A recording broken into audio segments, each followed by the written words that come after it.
Good morning, Suprabhat. Hello and welcome everyone. This is Alamin Rahman. You are watching the Way of Solution in partnership with Unacademy.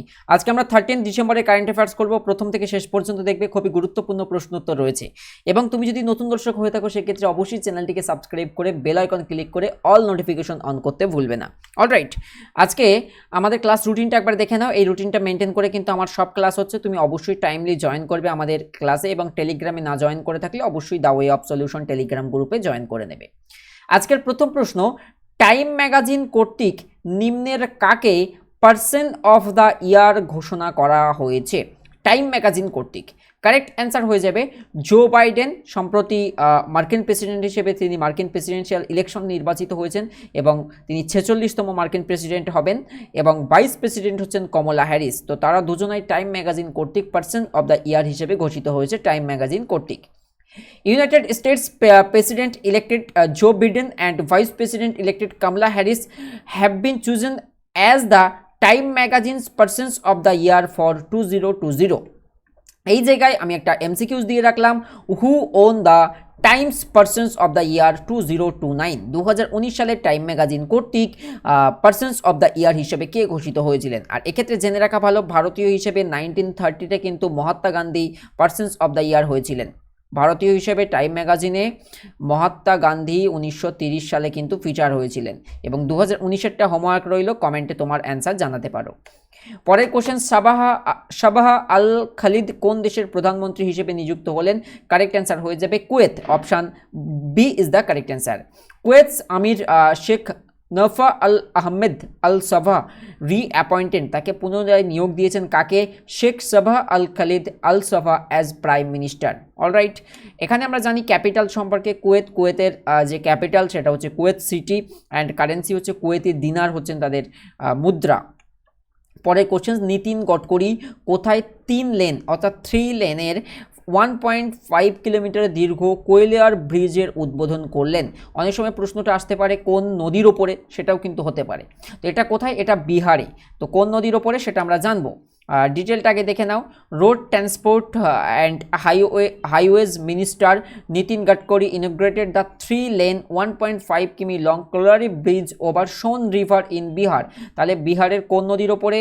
বিহারের এটা হয়ে যাবে সোন নদীর ওপরে।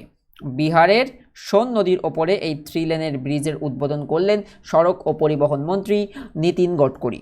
পরের question, top 50 সেরা 50 এশিয়ান সেলিব্রিটিজের তালিকায় শীর্ষে রয়েছে কোন ভারতীয় অভিনেতা?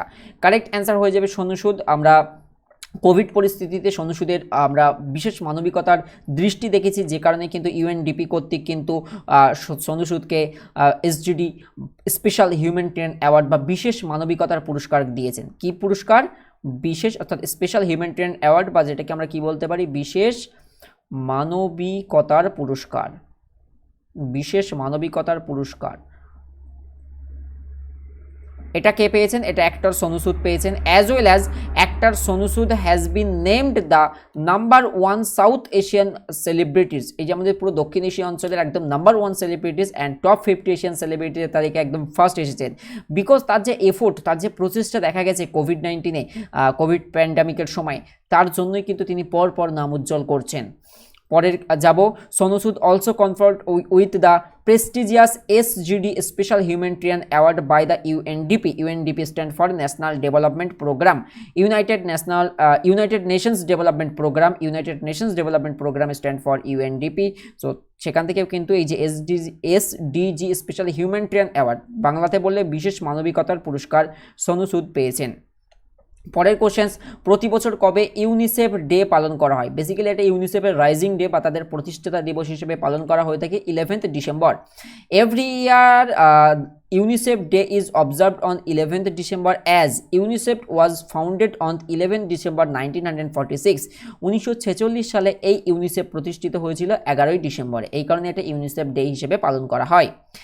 এখান থেকে আমরা ইউনিসেফের পুরো নাম মনে রাখবো, United Nations international children's emergency fund. United Nations জাতিসংঘের যে বিশেষ শিশু যে নিরাপত্তা যে সংস্থা, United Nations children's emergency fund, তাদের হেডকোয়ার্টার নিউ ইয়র্ক অর্থাৎ ইউনাইটেড স্টেটসে তাদের সদর দপ্তর অবস্থিত। UNICEF very important. পরের কোশ্চেন্স, কোনটি ভারতের প্রথম জৈব অর্থাৎ অর্গানিক ইউনিয়ন টেরিটরি হিসেবে ঘোষিত হয়েছে? 100% ইন্ডিয়ান ফার্স্ট এবার কোনো ইউনিয়ন টেরিটরি পরিণত হলো, তারা 100% অর্গানিক ফুড প্রডিউস করছে। তো কারেক্ট অ্যান্সার হয়ে যাবে লাক্ষাদ্বীপ। তো ভারতের বর্তমান স্টেটের সংখ্যা কত? ভারতের স্টেট হচ্ছে 28টি স্টেট, অ্যান্ড ইউনিয়ন টেরিটরি কত?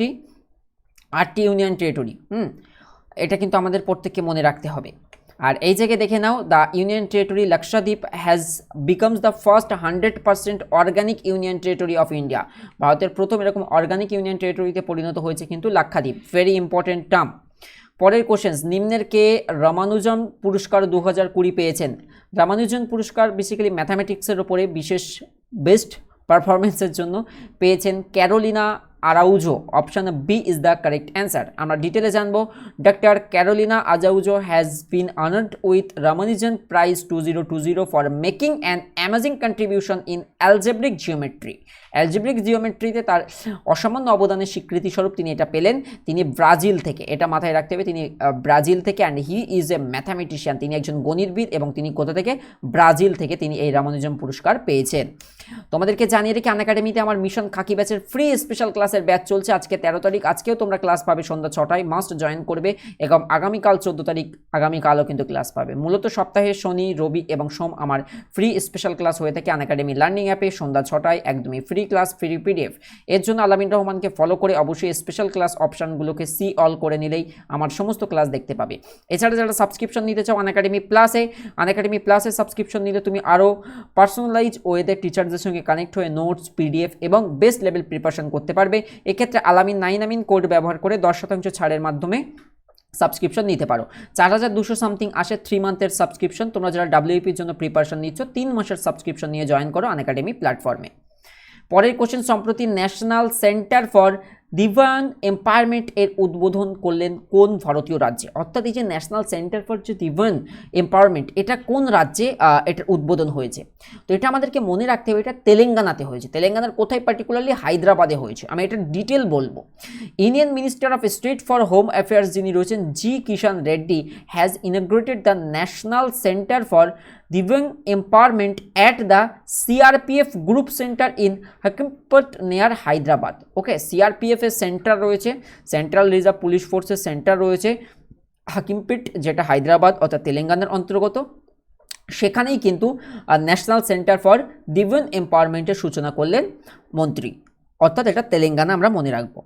আচ্ছা, পরের কোশ্চেন্স দেখি। India water impact summit, very important একটা summit. India water impact summit এর উদ্বোধন কে করলেন? এটা ইনগ্রেট করলেন Rattan Lal Kataria. Option B is the correct answer. এটা 5ম এডিশন ইন্ডিয়ান ওয়াটার ইম্প্যাক্ট সামিটের, অর্থাৎ আমাদের যে ভারতের যে ওয়াটারের যে ইম্প্যাক্ট কী রয়েছে তার উপর একটা সামিট হয় বার্ষিক, এই 5 বছর ধরে হচ্ছে, যেটা 10 ডিসেম্বর থেকে সূত্রপাত ঘটেছে। এটা কিন্তু একটা 5 দিনের ইভেন্ট, 5 দিনের প্রোগ্রাম, যেটা ভার্চুয়ালি এবছর হচ্ছে। এটা কিন্তু খুব ভেরি একটা ইম্পর্টেন্ট টার্ম যে এটা কে সূচনা করলেন। Okay, Ratanlal Kataria. And impact summit 2020-তে কততম এডিশন চলছে? 2020-তে চলছে 5th এডিশন, অর্থাৎ 5মতম বার্ষিকী। ক্লিয়ার প্রত্যেকের? পরের কোশ্চেন্স, কোন রাজ্য সম্প্রতি জগন্নাথেভা ক্রান্তি স্কিম লঞ্চ করলো? তাহলে কারেক্ট অ্যান্সার কী হয়ে যাবে? আন্ধ্রপ্রদেশ। কারেক্ট অ্যান্সার কী হবে? Andhra Pradesh. Option B is the correct answer.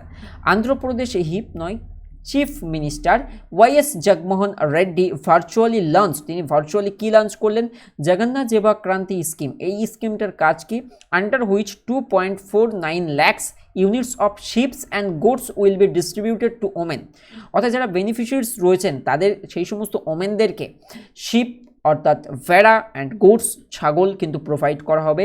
2.49 lakhs unit কিন্তু সরবরাহ করা হবে, ডিস্ট্রিবিউট করা হবে সেই সমস্ত সমাজের মধ্যে। তো এটা কিন্তু খুব বড় একটা ইনিশিয়েটিভ। এটা অন্ধ্রপ্রদেশের chief minister YS Jaganmohan Reddy. তাহলে আজকের হোমওয়ার্ক যেটা ছিল অবশ্যই কমেন্টে তোমরা জানাতে থাকো, এবং লাস্ট 6 মাসের কারেন্ট অ্যাফেয়ার্স যারা দেখোনি অবশ্যই দেখে ফেলবে। এবং আগামী 6 মাস অর্থাৎ জুন অবধি তো কভার করা রয়েছে, যদি আমি বলি জুলাই টু ডিসেম্বর এর কাজ চলছে, তুমি খুব মোস্ট প্রবাবলি জানুয়ারির ফার্স্ট উইকে পেয়ে যাবে।